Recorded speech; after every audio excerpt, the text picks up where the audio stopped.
Our next topic is De Morgan's law. We have done this idempotent, identity, commutative, associative, distributive law. Next is De Morgan. ਇਹ बहुत ही important and exam ਦੇ ਵਿੱਚ normally नहीं पूछ ਲੈਂਦੇ ਆ but ਇਹ ਬਾਕੀ ਲॉज ਨਾਲੋਂ ਬੜਾ ਈਜ਼ੀ ਹੈ। ਸੋ ਇਹਦੇ ਅੰਡਰ ਕੀ ਹੈ, if A and B are two subsets of universe ਦੇ ਲਈ A ਔਰ B ਕਿਆ ਰਹਿੰਦੇ ਹਮੇਸ਼ਾ ਸਬਸੈਟ ਹੀ ਰਹਿੰਦੇ ਆ। ਜਿਵੇਂ ਮੈਂ ਤੁਹਾਨੂੰ ਪਹਿਲੇ ਵੀ ਦੱਸਿਆ ਕਿ ਯੂਨੀਵਰਸ ਦੇ ਅੰਦਰ ਸਾਡੇ ਛੋਟੇ ਛੋਟੇ ਘਰ ਹੈ, ਠੀਕ ਹੈ, A ਐਂਡ B ਔਰ ਬਟ ਅਗਰ ਅਸੀਂ ਇਕੱਲੇ ਇਕੱਲੇ ਕਾਊਂਟ ਕਰੀਏ ਤਾਂ A ਨੂੰ ਵੀ ਆਪਾਂ ਸੈੱਟ ਹੀ ਬੋਲਦੇ ਹਾਂ ਅਤੇ B ਨੂੰ ਵੀ ਸੈੱਟ ਹੀ ਬੋਲਦੇ ਹਾਂ। ਬਟ ਅਗਰ ਕੰਪੇਅਰ ਕਰਨਾ ਹੋਵੇ ਯੂਨੀਵਰਸ ਦੇ ਨਾਲ ਦੈਨ ਉਹਦੇ ਲਈ ਇਹ ਸਬਸੈਟ ਹੈ। ਸਮਝ ਆਇਆ ਨਾ, ਇਸ ਕਰਕੇ ਇਹਨਾਂ ਨੇ ਇੱਥੇ ਲਿਖਿਆ A and B are two subset, ਜਦ ਕਿ ਬਾਕੀ ਅਗਰ ਲਿਖਦੇ ਹਾਂ ਆਪਾਂ if A is any set, if A is any set, ਇੱਥੇ ਇਹਨਾਂ ਨੂੰ ਸੈੱਟ ਹੀ ਬੋਲ ਰਹੇ ਹਾਂ ਆਪਾਂ ਇਕੱਲੇ, ਬਟ ਇੱਥੇ ਸਾਨੂੰ ਯੂਨੀਵਰਸ ਦੀ ਲੋੜ ਹੈ, ਠੀਕ ਹੈ। ਸੋ ਇਸ ਲਾਅ ਦੇ ਅਕੋਰਡਿੰਗ ਕਿਆ ਹੈ, ਅਗਰ A ਯੂਨੀਅਨ B ਇਹਦਾ ਕੰਪਲੀਮੈਂਟ ਲਈਏ ਤਾਂ ਉਹ ਕਿਹਦੇ ਇਕੁਅਲ ਆਉਂਦਾ ਹੈ, A compliment intersection B the compliment ਮੈਂ ਤੁਹਾਨੂੰ ਅਗੇਨ ਥੋੜ੍ਹਾ ਜਿਹਾ ਰਿਪੀਟ ਕਰਵਾ ਦਿੰਦੀ ਹਾਂ ਵੀ ਕੰਪਲੀਮੈਂਟ ਹੁੰਦਾ ਕੀ ਹੈ।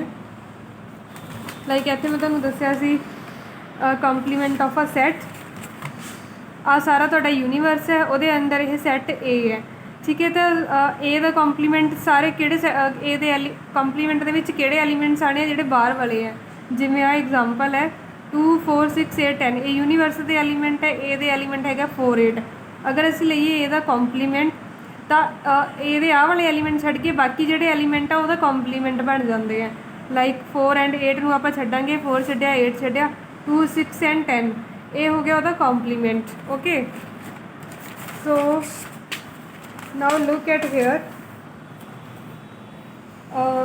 A ਯੂਨੀਅਨ B, ਅਗਰ ਇਹਦਾ ਯੂਨੀਅਨ ਲੈਣ ਤੋਂ ਬਾਅਦ ਆਪਾਂ ਕੰਪਲੀਮੈਂਟ ਕਰਾਂਗੇ ਤਾਂ ਉਹ ਕਿਹਦੇ ਇਕੁਅਲ ਆਏਗਾ, A compliment intersection B the compliment, ਠੀਕ ਹੈ। ਕੰਪਲੀਮੈਂਟ ਜਦੋਂ ਅੰਦਰ ਕਹਿ ਲਓ ਕਿ ਮਲਟੀਪਲਾਈ ਹੁੰਦਾ ਹੈ ਤਾਂ ਸਾਈਨ ਵੀ ਚੇਂਜ ਹੋ ਜਾਂਦਾ ਹੈ, ਇਹਦਾ ਯਾਦ ਰੱਖ ਲਿਓ, ਠੀਕ ਹੈ। ਅਤੇ ਹੁਣ ਅਸੀਂ ਇਹਨੂੰ ਇਹਦੇ ਇਕੁਅਲ ਪ੍ਰੂਵ ਕਰਨਾ ਹੈ। ਪਹਿਲੇ ਐਗਜ਼ਾਮਪਲ ਦੇਖ ਲਓ, ਯੂਨੀਅਨ ਹੈ, ਯੂਨੀਵਰਸ ਹੈ ਤੁਹਾਡਾ, ਯੂਨੀਵਰਸ ਦੇ ਅੰਦਰ 1 2 3 4 5 ਐਗਜ਼ਾਮਪਲ ਲਈ ਹੈ ਮੈਂ, ਅਤੇ A ਦੇ ਅੰਡਰ ਮੈਂ 1 2 ਲੈ ਲਿਆ ਅਤੇ B ਦੇ ਅੰਦਰ 3 4 ਲੈ ਲਿਆ।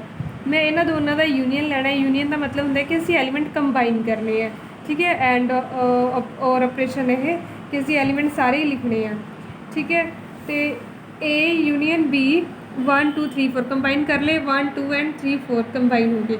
ਅਤੇ ਹੁਣ ਅਗਰ ਮੈਂ ਇਹਦਾ ਕੰਪਲੀਮੈਂਟ ਲੈਣਾ ਹੈ, ਇਸ ਚੀਜ਼ ਦਾ ਕੰਪਲੀਮੈਂਟ ਲੈਣਾ ਹੈ 1 2 3 4, ਯੂਨੀਵਰਸ ਕਿਹਦਾ ਹੈ 1 2 3 4 5, ਇਸ ਚੀਜ਼ ਦਾ ਇਹਦੇ ਨਾਲ ਕੰਪਲੀਮੈਂਟ ਲਾਉਂਗੀ ਤਾਂ ਕਿਹੜਾ ਐਲੀਮੈਂਟ ਹੈ ਨਹੀਂ 5, ਤਾਂ ਮੈਂ ਕੰਪਲੀਮੈਂਟ ਇਹਦੇ ਕੰਪਲੀਮੈਂਟ ਦੇ ਵਿੱਚ ਇੱਥੇ C ਪਾ ਕੇ ਬ੍ਰੈਕਟ C ਕਿਹੜਾ ਐਲੀਮੈਂਟ ਆ ਜਾਏਗਾ 5, ਕਿਉਂਕਿ ਇੱਥੇ 5 ਨਹੀਂ ਹੈ ਯੂਨੀਵਰਸ ਦੇ ਵਿੱਚ, A ਯੂਨੀਅਨ B 'ਚ 5 ਨਹੀਂ ਹੈ, ਠੀਕ ਹੈ ਜੀ। ਇਹ ਹੋ ਗਿਆ A union B the compliment. ਉਸ ਤੋਂ ਬਾਅਦ ਅਗਰ ਮੈਂ A ਦਾ ਕੰਪਲੀਮੈਂਟ ਲਵਾਂਗੀ ਸਿੰਗਲ, A ਦਾ ਕੰਪਲੀਮੈਂਟ 1 ਔਰ 2 ਯੂਨੀਵਰਸ ਹੈਗੇ, ਇਹਨੂੰ ਛੱਡ ਕੇ 3 4 5 ਆ ਜਾਏਗਾ।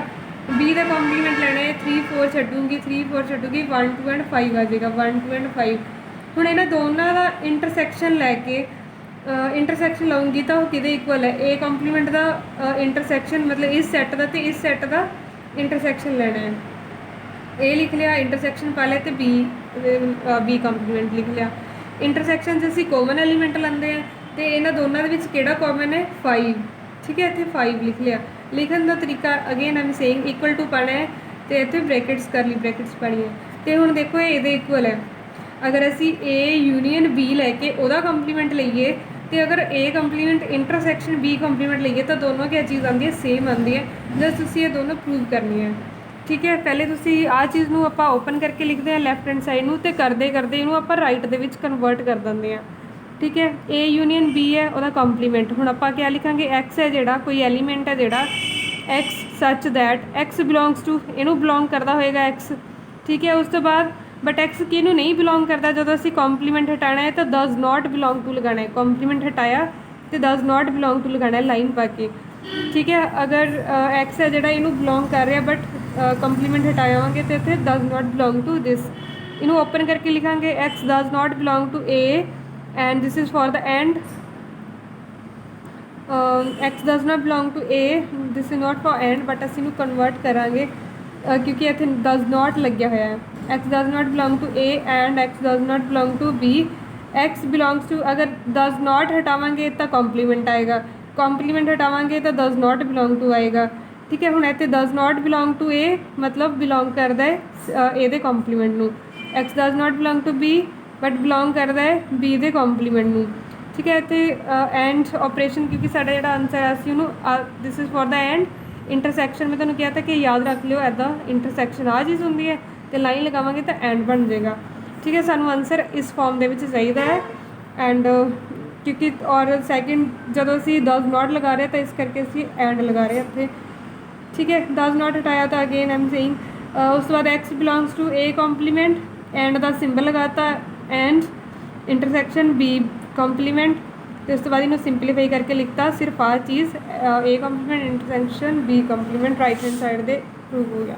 सिमिलर तुसी सैकेंड करना है कि अगर असी यूनीयन की जगह इंटरसैक्शन लीए तो इंटरसैक्शन लैके वह कंप्लीमेंट लीए तो कि इक्वल आता है यूनीयन के इक्वल कल्ले कल्ले का कंप्लीमेंट यूनीयन बी।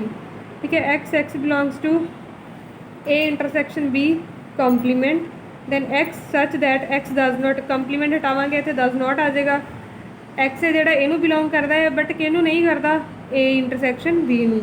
ठीक है, फिर इन्हू ओपन करके लिखांगे does not belong to A और does not belong to B. अगर असी बिलोंग इत्थे अगर असी एंड लगाना हो क्योंकि ये एंड का ऑपरेशन है तो साढ़े को आ चीज़ नहीं आएगी। असी सिंपल इनू लिखना हो तो असी लिखांगे x belongs to A and x belongs to B but हुण असी डज नॉट बिलोंग टू लगा रहे हैं तो इस करके असी इत्थे और लगावांगे। ठीक है, क्योंकि तुसीं ये कहोगे ना कि इंटरसैक्शन है तो इत्थे एंड क्यों नहीं आया। ओके, क्योंकि इत्थे असी डज नॉट लैके चले हैं। अगर सिंपल बिलोंग टू हुंदा फिर असी एंड ही लगाना सी इत्थे। तो x does not belong to A और x does not belong to B. उस तो बाद अगर एक्स है जोड़ा ए नू नहीं बिलोंग करता तो किनू करता है वो कॉम्पलीमेंट नू करता है। ठीक है, x belong to B complement does not हटाया तो कॉम्पलीमेंट लगाता। सिंपलीफाई कर लो, ए कॉम्पलीमेंट आ गया यूनीयन आ गया एंड बी कॉम्पलीमेंट दिस इज़ और फॉर द यूनीयन तो इनू सिंपलीफाई कर लो ए कॉम्पलीमेंट यूनीयन बी कॉम्पलीमेंट तुहाडा लैफ्ट हैंड साइड इत्थे शुरू किया था तो आंसर तुहाडा राइट हैंड साइड दे विच कन्वर्ट हो गया। Does not and belong to the एक बार कंसैप्ट समझ लो। जिवें सपोज करो ए कॉम्पलीमेंट के अंदर है 5। ठीक है, ए कॉम्पलीमेंट के अंदर 5 एलीमेंट है बट ए इत्थे 5 नहीं है तो मैं सिंपल ऐसे ही लिखा करूँगी ना दैट 5 है जोड़ा 5 such that 5 belongs to A complement but 5 does not belong to A. ठीक है, किते भी जिथे तुहानूं डज नॉट का मतलब यही है कि 5 इनू बिलोंग करता है इनू नहीं करता या फिर ये हो सकता है 5 बिलोंग टू ए कोई अगर चीज़ है लाइक 1 लै लो 1 है ये 1 है जोड़ा बिलोंग करता ए नू but 1 does not belong to A. जिहड़ी चीज़ ए होएगी वो ए कॉम्पलीमेंट च नहीं होएगी, जिहड़ी ए कॉम्पलीमेंट च होएगी वो ए नहीं होएगी। आ देखो ए कॉम्पलीमेंट विच 3 4 5 है 3 4 5 इनू बिलोंग करते हैं बट इस सिंपल ए नू नहीं करते। ए दे एलीमेंट ए नू बिलोंग करते बट इनू नहीं करते। समझ आया, इत्थे इहदा मतलब यही है कि कोई एलीमेंट है does not belong to this अगर does not belong to this है बट यदा मतलब इत्थे बिलोंग टू करता है। ठीक है, अगर कॉम्पलीमेंट हटावांगे आई होप तुहानूं समझ आ रहा हो कि मैं की कह रही हाँ। 5 अगर है बिलोंग करता है ये कॉम्पलीमेंट नू बट वो नहीं करेगा ए नू। सिमिलरली 1 अगर एलीमेंट आप this is example just belong to A but does not belong to complement. इसी तरीके डज नॉट जो आप हटाने हैं तो कॉम्पलीमेंट लगाते हैं तो जो कॉम्पलीमेंट हटाने हैं तो डज नॉट लगाते हैं। Thank you.